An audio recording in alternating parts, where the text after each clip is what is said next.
Yeah. Mountain Dew, Baja Blast Zero Sugar, tastes like ass. Hey, how's everyone doing?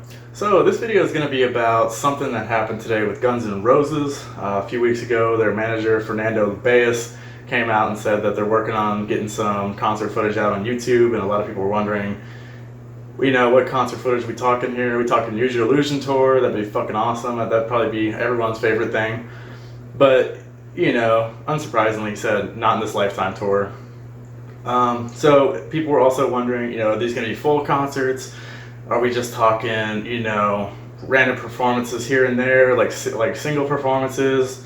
You know, what exactly are we talking here? And he's kind of vague. I mean, he did say they weren't going to do full concerts, but we still were kind of unsure exactly what it would be.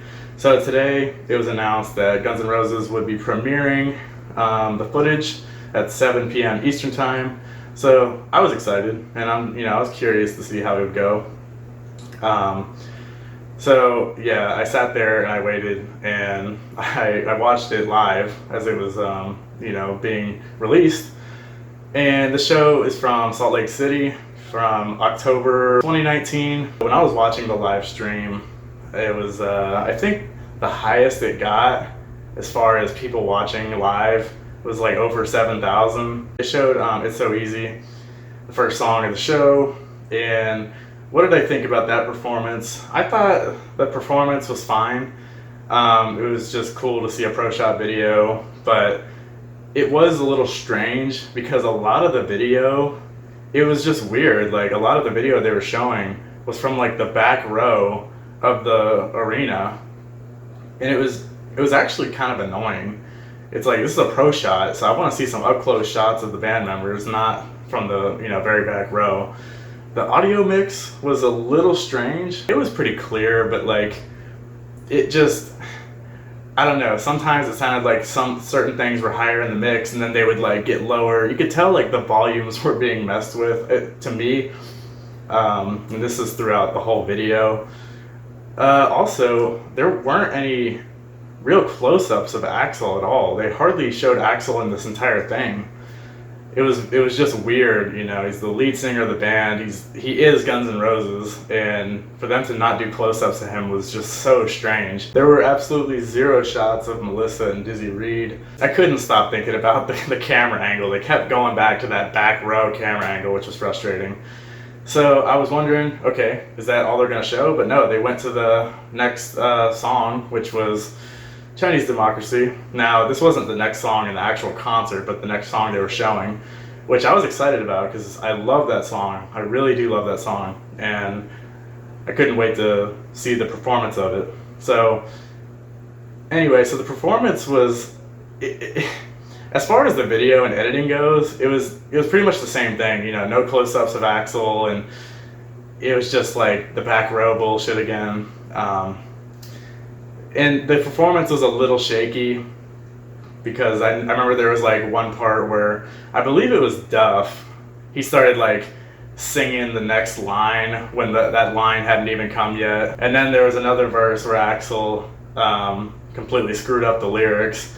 And, you know, it was just weird that they would like show this performance considering there were like a couple mistakes like that. And, but it wasn't like a huge deal. It was just something like a diehard fan would notice. Nothing that I don't think even a casual fan would really notice or care about. It was alright. And then I was like, alright, well, is that gonna be it? But no, they moved on to Double Talk and Jive. And I've never been a fan of Double Talk and Jive. I know some people will probably hate me for saying that and, you know, think it's a masterpiece and everything, but I've just never been a fan of it. This performance was fine. I thought the Slash solo at the end was really, really, really good. This solo was so amazing. I was just thinking about it, how he was playing really fast, like he was like shredding, and you know, he was like strumming fast, and it was just, I was thinking about it, how back in the day, he never used to play like that. Like, obviously, he's one of the greatest guitarists of all time, and you know, he can play fast and everything, but as far as like shredding goes, and playing like at his fastest, I feel like the last few years, pretty much ever since he rejoined GNR, he's been doing that a lot. And it's really it's really awesome to watch and listen to. But that solo was really good. He played with 3 different guitars in the 3 songs, and I was just pretty mesmerized by the solo. It was a great ending to the video. There wasn't anything after that. It was like a 13-minute video, and yeah. What did I think of the overall thing? I thought it was all right. I didn't love it.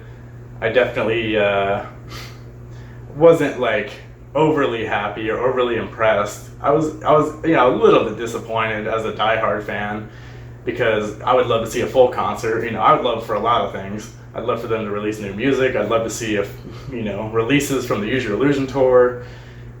But just to get this, this is like the first pro shot since 2014 or something like that we've gotten released by them. It was interesting, and it was all right. I watched it a couple times. As far as Axl's voice goes, I thought it was all right. Nothing special. Pretty much just same old. Nothing too great. Nothing too bad. I was interested to see the fan reaction to it as well. So I looked at the YouTube comments, and those were overwhelmingly positive. I feel like those are more casual fans. There's also one guy that commented on the YouTube comments, and he was like, they premiered a new song on the live stream. It was only on the live stream. If you didn't see it, you didn't see it. And oh my God, I saw some people were actually believing him. And then there was one guy that was like, you're fucking high. But I went to the MyGNR forum, and their reaction was less positive, because they're more diehard fans, as like myself. And a lot of people were talking about the editing was strange, and they just wanted so much more, and the mix was weird, and talking about how there were like no close-ups of Axl. These are supposed to be hopefully getting released every week. We'll see how that goes. But yeah, I know there are some bands that do stuff like this. I'm just glad it was 3 songs and not 1 song. And I knew that people were going to be absolutely furious if it was just 1 song. Like, could you imagine waiting all day for a premiere and then they just release like a live performance of Welcome to the Jungle? That would have pissed so many people off. So thank you guys so much for watching. I hope you enjoyed. Please comment, like, and subscribe, and I'll see you on the next one.